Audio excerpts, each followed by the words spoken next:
Hello, good morning, everyone. Thanks for joining this session on the Abidjan Principle. So here are the Abidjan Principle. You can access them online on abidjanprinciple.org. So I'm Delphine Dorsey. I'm the director of the Right to Education Initiative, so a human rights organization working on the right to education. And the project I'm present today is a collective project. So it's not just, it's not owned by my organization, and I'm just here to present it. And we are here at the Paris Peace Forum with another organization called the Global Initiative for Economic, Social, and Cultural Rights. And you can find everything about this project on our page of the Paris Peace Forum website. So we've been selected last year to present. I just wanted to give you the first one like that. Yeah, you can still see me.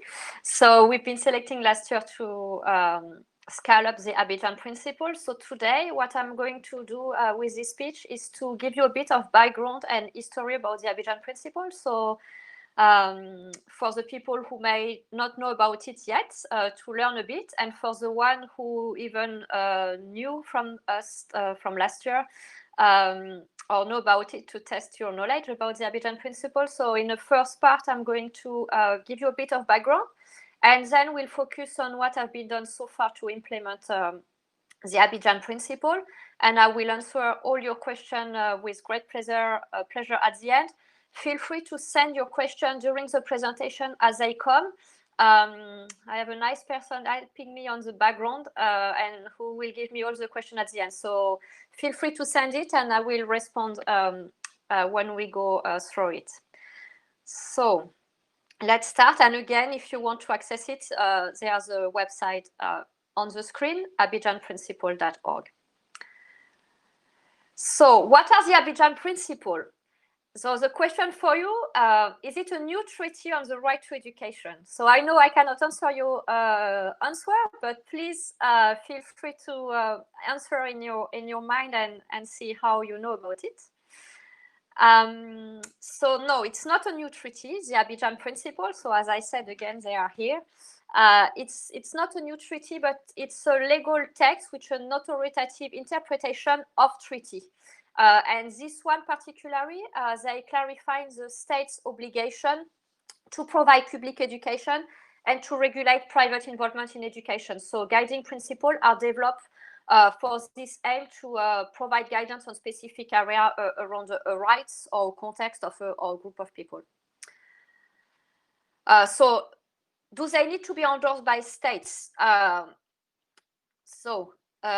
No, they don't. They apply to states regardless of any adoption or endorsement because they reflect existing human rights obligation of states as they are in treaties and the interpretation of the treaty. And also they don't create any new legally binding obligation for states. So what are the Abidjan Principles? What else? So it's a tool to provide specific guidance to states and other actors working on the right to education to guide the implementation of the right to education, and specifically in the context of the rapid expansion of private actors in education. So these have been really developed to address some question and human rights question around the development of non-state actors in education. So this is a content overview. So again, you can access it in the document and it's available online. So it's made of 97 guiding principles. So it's quite long. And they are organized under 10 overarching principles who are a bit of a summary of each area. Which is important to know is like we cannot read the Abidjan Principle separately. Each guiding principle needs to be read in an holistic manner. So to give you an overview, there are different thematics that are covered in the Abidjan Principle. So one part focus on the obligation of states to provide public education, and this is one of the major aspect of the guiding principle is really to focus on the importance of public education to provide inclusive, free, quality education, and explain the state's obligation to allocate the maximum available resources for that. Then there are a part on the state's obligation to regulate private involvement in education, including through the adoption of minimum educational standard, but not only to regulate private school at school level, but also to regulate the whole education system, where a private actor can be involved to ensure this development does not create segregation and disparity in society, for instance. While, of course, international law recognizes as well a liberty of parents to be able to send their kids to other schools in reason, for instance, to have a space for freedom, especially when parents can be in disagreement with the politics of the states. There are an important part on the Abidjan Principles that focus on the financing of education, and particularly through the public-private partnership. So I really invite you to read this part as well. The guiding principle as well covers the role of donors and non-state actors, international actors, explaining like the right to education and the state's obligation apply even abroad. And so when states have to, when states do some even bilateral or multilateral agreement for cooperation and international assistance, they need to apply the Abidjan Principle and respect the right to education, for instance, in financing in priority public education and making sure they are priority giving for the most marginalized group. And there are a part as well on the Abidjan Principle on accountability and implementation. So have process in case of violation or for monitoring the implementation of the right to education. So this is a short overview, and I really encourage you to go online and check the version and read the Abidjan Principle to get a better understanding of the content. So just to give you an example here, because I cannot cover, unfortunately, all the aspects, even I would love to. Just an example on the financing of education. So as I said, the Abidjan Principle recall the obligation of states to allocate the maximum available resources toward free quality education through domestic resources, so making sure they have a system in place to collect taxes in order to finance a good public education system, or through international assistance and cooperation. And as I say, under certain rules and principles, they must prioritize the funding of free quality public education. So they must do all possible to provide that before giving money in other places. So they can accept private sources of financing to public education, but under certain circumstances, and including to make sure there are no conflict or interact, or this can undermine in any way the right to education. And as I said previously, private educational institutions can receive public funds, but this must be done in compliance with human rights law and to follow specific requirements which are substantive, procedural, and operational, and described in detail in the Abidjan Principles. So, for instance, states cannot finance with public funds a school that could be a commercial school, for instance. And there are other procedures. So, for instance, it needs to give it given for a temporary time, and with the possibility for the states to always come back and take over a school, for instance. So really, I really encourage you to read this section. And if you have even questions during the chat now, I'm happy to answer at the end of the pitch. So how the Abidjan Principles were developed? So again, it's a question for you to activate your mind. So how long did the drafting process last? So maybe some of you are behind the screen and have participated, so you may know. So it's been a 3-year process. which is quite rapid, knowing like we've been developing a legal document, but we needed this time to do it. So where civil society organization involved in the development of the Abidjan Principle? So the question is yes, and actually this is one of the unique process of the development of the Abidjan Principle. It's like they have not been just developed by human rights experts and education experts. They have involved a lot of consultation with civil society organization and actually with community. To answer your question, yes, community have been involved as well, because the importance was really to ensure like international law match the reality on the ground and can respond to the challenge people face on the ground. So community have been consulted, for instance, in Kenya, in Matare, which is a slum where there are a lot of private schools and just one public school there. So there have been discussions there with the community, with the parents to understand how to address this issue. So the question is, who is the chair of the drafting committee? So as I said, the Abidjan Principle have been developed by human rights experts who know well about the law and can give this authoritative interpretation of the Abidjan Principle. So they have been chaired, the drafting committee was chaired by Anne Skelton.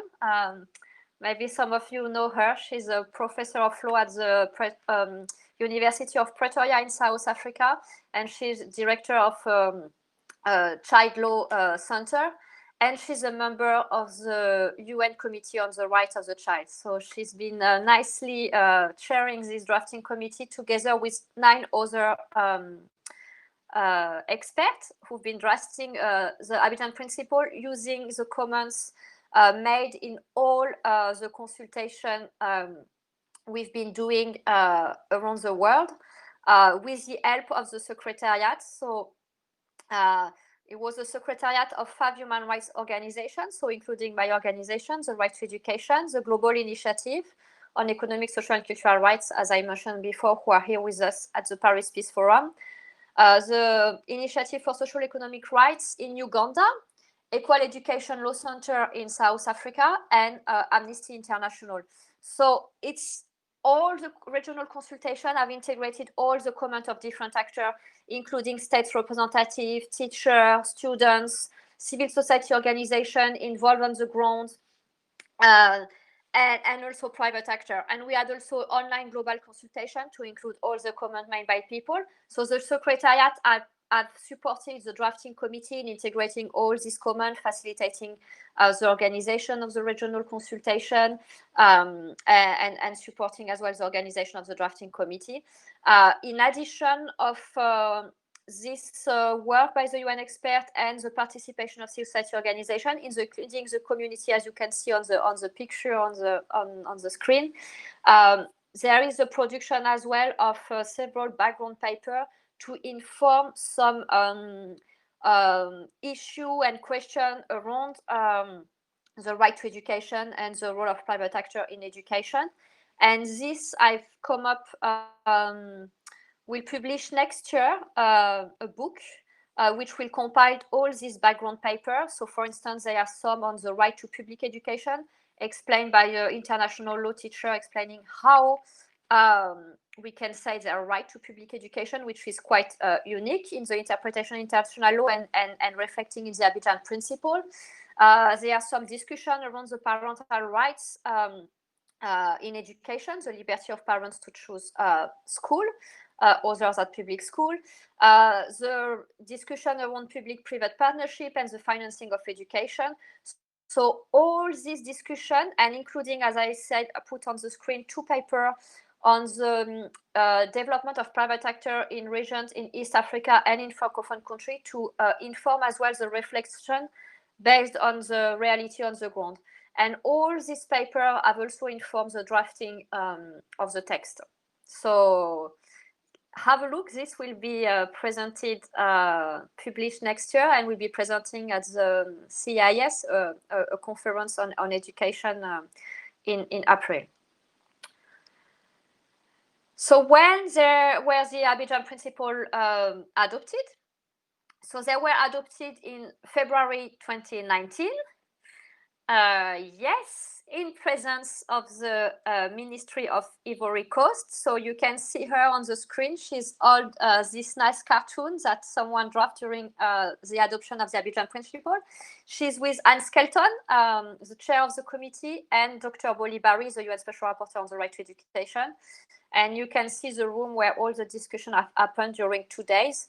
Together with 80 members of civil society organization who were there as observers and were able to give some comments as well to the experts. So this again is a very unique process involving both experts in human rights and education together with the civil society organization as observer.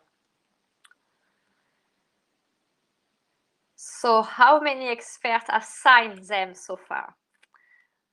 So we have 57 experts who have signed the Abidjan Principles. So really experts in their field of area in human rights mainly, and international law and right to education worldwide, and including high level experts in education as well. And you can find all the list of signatories on the abidjanprinciple.org website. So how many women participating in the adoption conference?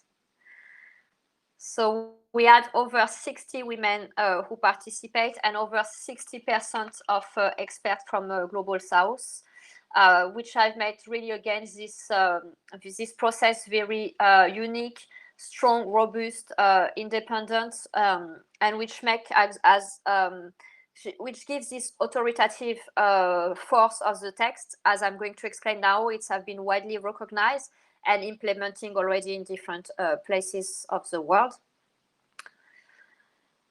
So as I said, after their adoption, they have been widely recognized widely and globally. So the question for you is how many institutions, bodies, or UN experts have officially recognized and quote the Abidjan Principle? So we have 10 institutions, official institutions, including the Human Rights Council, the UN Special Rapporteur on the Right to Education, and other UN Special Rapporteur. You can see on the screen Mrs. Bachelet, who welcomed the Abidjan Principle at the last Human Rights Council Social Forum, for instance. Again, all the list of the official recognition are also on the website for more detail. So which was the first institution who recognized the Abidjan Principle? So this was the African Commission on Human and People Rights in a resolution on the regulation of private actors in the provision of health and education.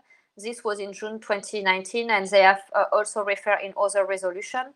At regional level, we have also the European Committee of Social Rights, who also recognize officially the Abidjan Principle, and a UN expert on the Inter-American human rights system as well. Has court already used the Abidjan Principle? And the answer is yes. So the Uganda High Court have used, just after the adoption, the Abidjan Principle in a decision regarding the regulation of private actor involvement in education regarding the states. So all this is also available on our website. So this shows you how this have been already been useful, and we are now going to go more in detail on how this have been used so far and implemented. So how the Abidjan Principle can be used, and I hope this can inspire your work as well. Either you are a state, a civil society organization, a private actor, or working from an international institution, let's say, for instance, UNESCO, UNICEF, OECD, or you are an academic, a researcher. So it can really help states to design their policies and reflect on how strengthens and law and policies. For civil society organization, it can help them to understand the context on where education evolved and to analyze it from a human rights perspective and strengthen their advocacy and strengthen accountability. Academic can use it as well. We are going to explain this. Lawyer and judge, as we just referred in the Uganda court, an international institution also for application of their program, and the private actors as well to understand better the applicable legal framework. So for research, it has been already used by ActionAid in two research they carry in Africa, where they analyze the impact of private actor in different areas, in Uganda, in Mozambique, for instance, in Kenya, Ghana as well, Mozambique, did I say it? Mozambique as well. And they have done their analysis using some elements of the Abidjan Principle, such as non-discrimination and segregation, the importance of free quality education, the cost of education. So I really invite you as well to look at this research and see how the Abidjan Principle have been used to frame this research and advocate. We are working with academic to see how the human rights principle, which are a legal tool, can apply to other disciplines. So we have all the workshop last year to discuss that, and we are currently continuing this discussion as well with a Francophone network of researchers working on the privatization of education to see how we can transform the Abidjan Principle is a concrete tool that can help to be used in research. And with Frank Adamson and Sylvain Aubry, we are drafting a paper now for the GEM report on how we can apply a framework for research, actually. So some things to follow up soon online as well. So it has been used for the review of national education policy. So here on the picture, you can see a discussion which have happened in Nepal, where civil society organizations have discussed with local government and national government who were revising their education policy at local and national level to include elements highlighted in the Abidjan Principle regarding the right to provide public education and to regulate private actors. And the other picture is in Uganda, where our partner organization, ISER, have discussed with the government on how to apply the Abidjan Principle in the context of the public-private partnership. So there have been several discussions and workshops with states to review their policy to be aligned with the right to education. And we are currently developing a framework as well with UNESCO IEP on developing how we can review the education strategic plan in line on the Abidjan Principle to provide some guidance and to the states. So really to support the states in ensuring the implementation of the right to education aligned with their state's obligation. So some things to follow up as well. We've been working all the year on that, and it's still on the track, but there will be some publication soon. It's been used as well for the reporting to UN human rights bodies, for instance, the Committee on the Rights of the Child or the Committee on Economic, Social and Cultural Rights, where organizations, civil society organizations have used the Abidjan Principle in their report to the experts.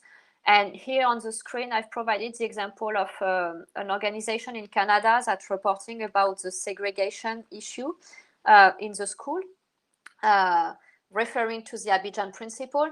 And this has had a positive impact in the sense like the experts have asked specifically the states of Canada to provide information about how they ensure there are no, they address the disparity in the quality of education between different types of schools. So we are waiting the response of the states now, but it's to show you like how this can help to frame specific question.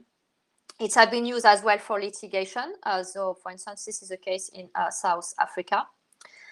And for promotion and capacity building, so on the left side, you can see this was a presentation at the UN General Assembly, the parliamentary hearing, thanks to the Paris Peace Forum. It's have been presenting to students, and as well you can see on the on the right side a discussion in Arabic with the OHCHR, so the Office of UN Officer on Human Rights. So this is really brief. I see there are some questions. I'm looking now. You can find all the information on the website. You have all the contact of the Secretariat if you have any question. And I'm happy to answer anything. And again, you can find more information on our booth on the Paris Peace Forum website. So I'm looking at the question now. So thank you for your presentation and your work. I just want to ask, how has the COVID-19 crisis affected the project? Have you found the education and human rights issue to have been set aside during the pandemic? Okay. How do we ensure that initiatives for education are really culturally sensitive and nuanced? Good, very good question. How do you work with government actors working on education? Okay, so yes, quickly, because I see we have 3 minutes left. Yes, the COVID-19 are mainly impacting the right to education. So the project itself, not so much, in a sense, like this is an international text that is going to be used by states and civil society organizations.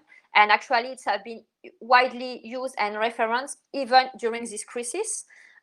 So on the sense, like the implementation is not stopped, but it has been a useful tool to address some issue, including the huge participation of private actors in the crisis regarding, for instance, the digital education, and also how we respond to the disparities, segregation, inequality in a crisis like that. So this has been a tool to support the response. Yes, so you will see in the Abidjan Principle, it's really explained like the curriculum, for instance, and including the public curriculum, need to be culturally sensitive and nuanced. And this is the responsibility of the states, and it needs to be adapted to each context. So yes, this is very important, and this is how this can ensure as well inclusion in public education. So how do we work with government institutions? So as I said, one of the things we've been doing, we've been dialoguing. So when I'm saying we, it's I'm not talking just myself. I mean, we are a work of people working together, UN institutions, civil society organization, academics, but some civil society organization partners have been dialoguing and engaging with states. We have been working closely with the Ministry of Côte d'Ivoire, for instance, on how we can apply the Abidjan Principle and strengthen education law and policy. So it's really through dialogue with them, through review of educational plan, as we are doing now with UNESCO, mainly. And through workshop or discussion we've been holding.